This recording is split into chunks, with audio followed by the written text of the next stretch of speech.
Hello again, welcome back from the break. Now I would like to invite the warden of Simon K. Riley Hall, Dr. Xiu Man, on stage as the section chair for this next segment, Hall and Residential Education in Hong Kong. Dr. Ng, please.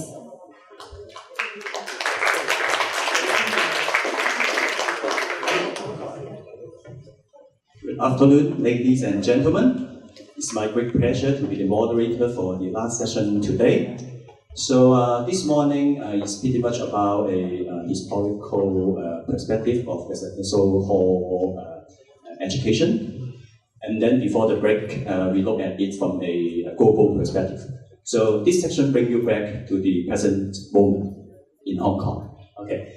The world is always changing. Okay, so hall education has to evolve accordingly. So before I introduce the panel speakers today, I share with you a very interesting story. Hong Kong wasn't served by the MPR, before March last year. Okay. So Hong Kong is somehow detached from the rest of the territory. It's good for our hall in the sense that we can be, we could be as harsh as we could, because somehow the students only got two choices: either to suffer in hall or to suffer from long distance travel. Okay, but then since March last year.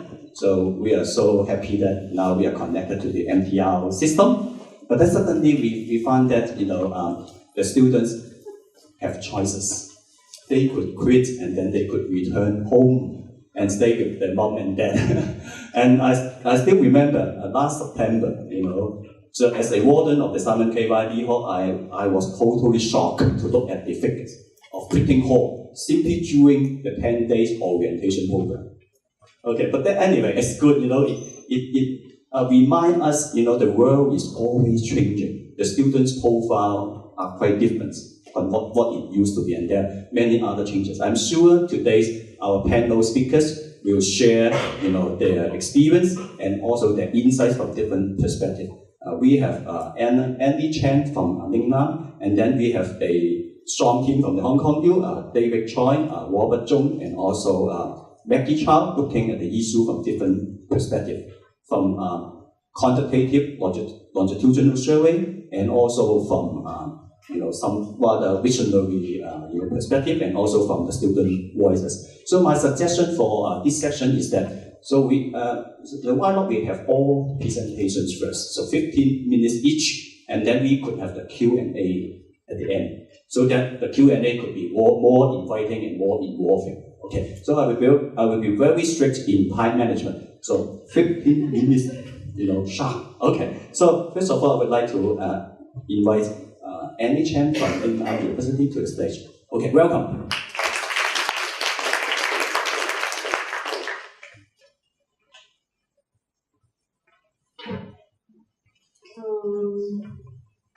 Is my presentation here already?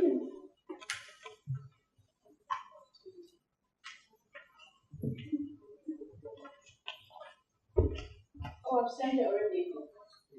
You don't have it?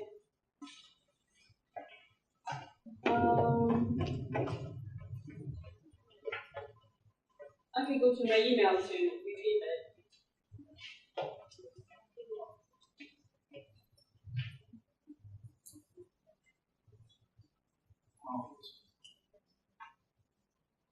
Sorry about that, it is here after all. Thank you for the introduction, and I'm Annie Chan from Lingnan University. I am also a warden of one of the 10 halls of residence in Lingnan. It's called William Wong and Bank of East Asia Hall, and I'm also the Associate Dean for the Faculty of Social Sciences and affiliated to the Department of Sociology and Social Policy. So today what I'm going to do is to very quickly introduce to you the halls of residence, or we call them student hostels at Lingnan, what we do, and also show you some survey figures, and also some of the challenges we have been facing. Okay? So for those of you who are not familiar with Lingnan, we are one of the UGC-funded universities in Hong Kong, and our uniqueness lies in the fact that we are very, very small. We have a cap on the total student population of 2,600. That's including the UGC-funded postgraduate students. We also have taught postgraduate students, but we have a relatively small proportion of them on our campus. Okay, so unlike Hong Kong U and some of the bigger universities, we are primarily an undergraduate university. And we also have a liberal arts ethos, and by liberal arts ethos, we mean that we emphasize whole person education. And if we want to look at the hard facts, we have a very large percentage of our undergraduate curriculum that is accounted for by what we call the core curriculum. So 33 out of 120 credits goes to the core curriculum plus another 21 credits of free electives. So students we want to give students as broad a range of choices as they can during their 4 years of education at Lingnan. So we are very, very small. Like I said, we only have 2,600 students in all. Our campus is in Tuen Mun, which is in the Western New Territories, and like Hong Kong U, we experienced some changes for the better after we were connected to the MTR station. So you can take the train to Tuen Mun now. And also a very unique thing about Lingnan is that we are the only UGC-funded university in Hong Kong that can provide residence for all our students, all 2,600. Okay? So that includes the undergraduates and postgraduate students who are funded by the UGC. So now I'm going to introduce to you the management structure of our halls of residence, or like I said, we call them hostels, some of the challenges and some supporting structures that we have in place, and also looking to the future. Now, because we have a very small student population and also quite a compact campus, and sometimes it's interesting how certain infrastructural features, as simple and parsimonious as a small campus and small student population, can lead to a range of things that will happen somehow organically, just by virtue of us being small. Now, one thing that I have certainly noticed, because I went to Hong Kong U when I was an undergraduate, and also studied at Oxford for my PhD, and now I'm in Lingnan, so I could really see the differences of the different types of universities, and in particular the infrastructure and the spatial arrangements of the university, how that shapes what happens amongst the people in that university. Now at Lingnan, because it's very, very small, unlike when I was at Hong Kong U, I would wander around not meeting anybody that I know, and it's very easy to hide from people that I don't want to bump into.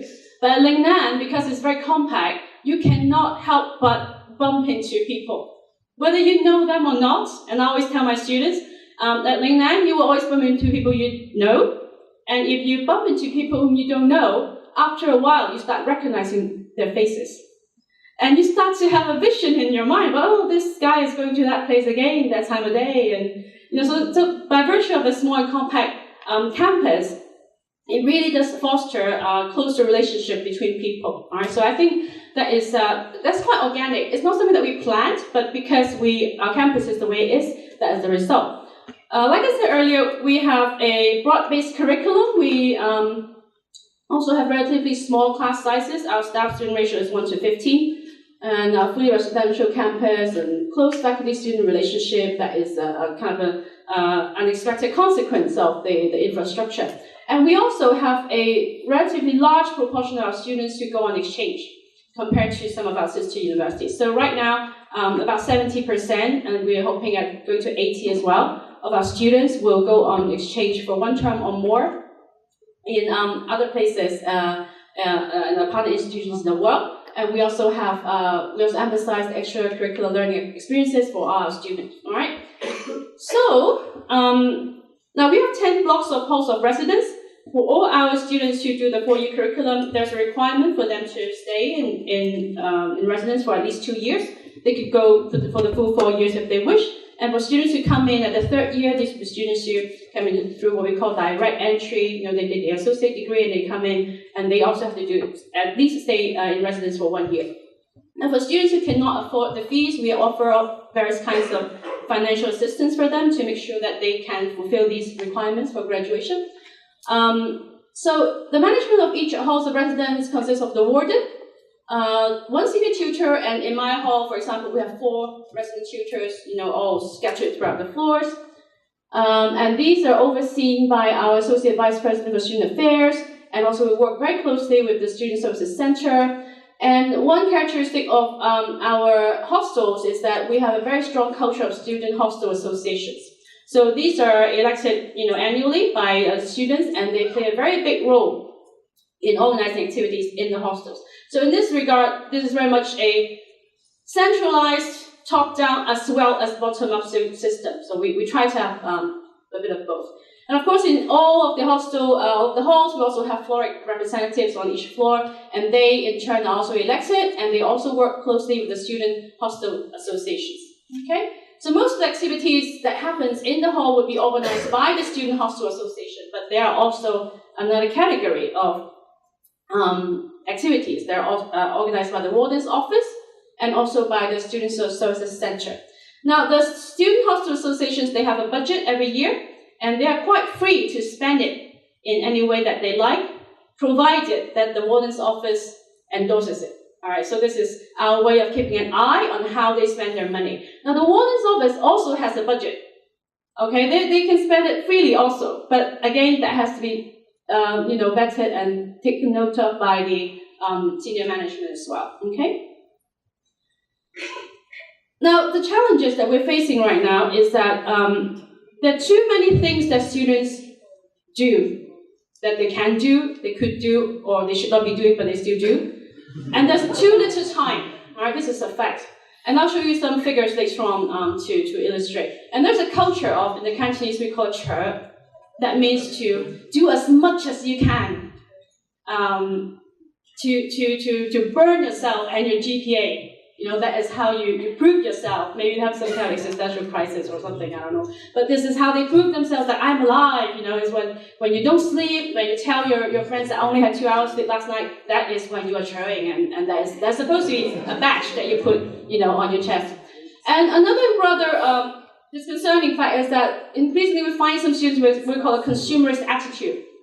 So they feel like they pay the fees for the hostels, and then this is like they pay rent as a tenant.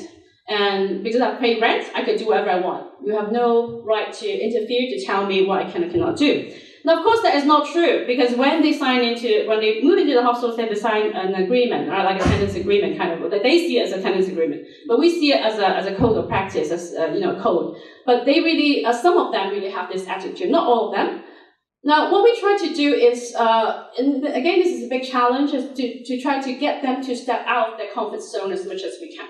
Now, this is very difficult because this is not things that you can socially engineer by passing a policy, having a fine, or a way to penalize them. This is not how you get people to step out of their comfort zones. So how do we do that?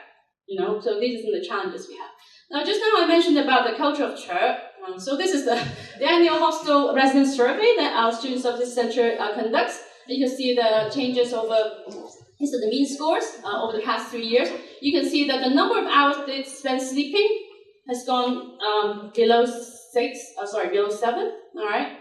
And you can see that they are actually spending more time, supposedly, in academic learning and other things on campus, all right? And this is also a trend that's worth noticing, is that the amount of time they spend on part-time jobs has increased, all right? So time is limited. If they spend more time with their part-time jobs, and they're studying and various other things that demand their commitment, they're going to spend less time sleeping. And I'd very much like to hear in the discussion session whether this is an issue that is seen by other colleagues as well in their house of residence and how they deal with it. Now, when do they normally go to bed? This is, again, a bit worrying because I'm like way up there. That's me, right? But they are here, and I live in the same block as them. So. And you can see that very few of them actually go to bed. A minority of them would go to bed before midnight, but primarily it's between the wee hours of 1, 2, 3. All right? Okay, about the hostel environment, most of them are quite happy with it, but there's a kind of interesting situation, is that a lot of them, this is the lowest scoring one across 3 years, is noise nuisance, okay? So this all fits in together, right? If it's noisy, you cannot sleep, early, right? And it cuts down on your hours of rest. So this is something that is quite worrying. But in general, they feel very safe in the hostel, so that is a very good thing. Now, one issue that has also been mentioned in the sessions earlier today is the internationalization, and I hope we'll have time to talk about this a little bit more as well. Our students do not like residing with non-local students. This is a 10-point scale, so this is really low. This is just about 50%.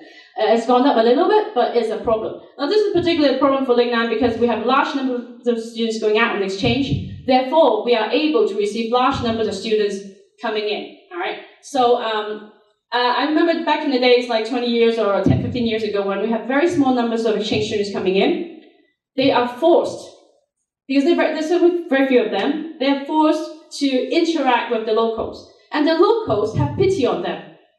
So they feel like they're out of guilt. They have to engage with them. But now we have, each term we have up to 200 students, exchange students on campus. They stick together, right? And the local students also feel, I don't feel guilty not talking to you. You have people to talk to. So this is a situation it's kind of paradoxical because the more we try to internationalize, the less we're actually internationalizing, okay? Now, some of the policies that we have is that we try to build social support networks. We try to have infrastructures, for example, new student orientation, hostel orientation, camps, and also for each freshman, we assign to them 4 to 6 peer mentors who also reside in the same hostels as them to give them as much support as possible. As for internationalization, all our non-local and exchange students should normally share a room with a local student. Now, again, this is a very good example of a paradox, right? The more you try to do something, the less you can get it done. Whenever you force students to do something, I think 99% of the time, it will backfire. If it's not required, they all want to do it. If it's required, everybody hates it. All right. So the same with this situation. So what we have to do, we try to do in the warden's office and SHAs and so on, we try to provide as much informal support to the students as possible. Okay, but it's not always easy. So some of the speakers mentioned earlier about the kind of education they try to do within the hostel, and we also have something that's called the Integrated Learning Program, which is a non-credit bearing graduation requirement across the university. All students have to fulfill it, and within this ILP program, students have to fulfill what we call hostel education. So in terms of the hostel education, they're aimed at the residents of a particular hostel residence, and each warden's office and the SHAs also, in some of them, they can propose these activities. They're free to organize activities as they wish. And I think there's 2 different types of hostel education in this category. One, they're really emphasizing on the content of the education. For example, teaching students how to resolve interpersonal conflict without, physical violence, or how to perfect your CV. Okay, these are content knowledge that we try to teach them. But personally, as a warden, the kind of hostel education activities that I want to organize in my hall they are excuses, or they are a pretense for students to learn other things through engaging in that activity. Okay, for example, something like watching a movie together or having a book club, that kind of thing.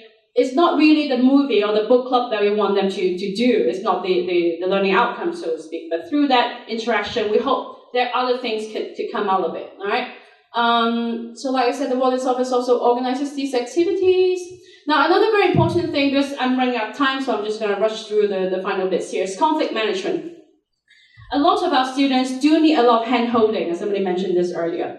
If they're having a conflict with their roommate, or somebody on the floor, or somebody next door, instead of confronting it, they would just either bury it, and rage inside, or they don't know how to deal with it. Okay, so having a good relationship with our students is very, very important, because then they will feel that they could come to you when they have a problem. So this is what I myself in my hall, I try to instill in my wardens and in my students is, we are the person that you can come to when you think you cannot go to anybody for your problems, okay? But of course, holding their hands is one way to address their conflicts, but we cannot hold their hands forever. So how do we, help them or give them the environment or the incentives to develop these skills that they need to overcome these problems is very important.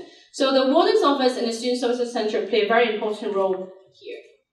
So these are some more items. Because of time, I'm not going to go through them. I think my paper is uploaded on the conference website. So if you're interested, you can go and have a look at these numbers in greater detail. But in general, I just want to highlight these lower scoring items. All right, these lower scoring items are highlighted in green. Okay, the first one that's been consistently low across the 3 years is they do not trust their abilities to lead others. They score very low. All right, it's 6.4 up to 6.94. And the second one is I know how to allocate tasks to group members. Again, is scoring very low. So these are really leadership qualities that they lack. Okay. And here again, I want to highlight the green ones, which are the lowest scoring items. First one, management skills. The second one, social responsibility and civic awareness. And the next one is global perspective. These are all consistently scoring low. So looking to the future, just one more minute is that I think we really need to build trust between students and the people like myself and the Student Services Center who try to work with the students, try to water these flowers, so to speak. They have to trust us, right? But we have to trust them first before that trust can be built. And leading by example is very important. I hope you have time to talk a little bit more about how we could do that. And personally, as a warden, I think it's really important to be committed to investing time and effort to make it a transformative experience for our students. So the time doesn't mean that, sit down all of you, I want to lecture to you for 3 hours. But finding the time and space to speak to them regularly, persistently, over the whole period of stay in the hostels. That they know your face, they know that you care about them, they know that you remember their names. I think that's really important. And earlier it was mentioned about the diversity. That is definitely a serious problem that we have to deal with. Lingnan definitely needs to move forward in terms of our policies. For example, we have some pretty antiquated, policies like students of the opposite sex cannot da-da-da-da-da. But there's nothing about students of the same sex. All right, so what's going on, right? Are we refusing to acknowledge that, there are people who are non-heterosexual? I guess maybe we have to rethink about it. Religion, again, is an issue. And also other things like students with different physical, mental, and special needs. Most of the policies and the things that we plan, we do not prioritize the diverse student population or the increasingly diverse student population. I think we really have to look these things straight in the eye. I think earlier there was a presentation about language by Kevin. Kevin's still here, about the status of local versus non-local students. And he explained that these are fee-paying statuses rather than actual individual person statuses, right? So this is really, really problematic. For example, we're having an increasing number of local South Asian, the ethnic minorities in Hong Kong, students who maybe speak a little bit of Cantonese, but not enough to really participate in all these activities that the local students hold. So what do we do about them? And another serious issue, again, about a small campus is that we have 10 hostels. Each hostel needs a warden. Each hostel also needs a senior tutor and at least 4 to 5 tutors. We only have 2,600 students. We have an even smaller number of staff. So where are we going to find all these people to fill up these positions? All right. So this is another issue that we have to think about. So that's the end of my presentation. Thank you very much.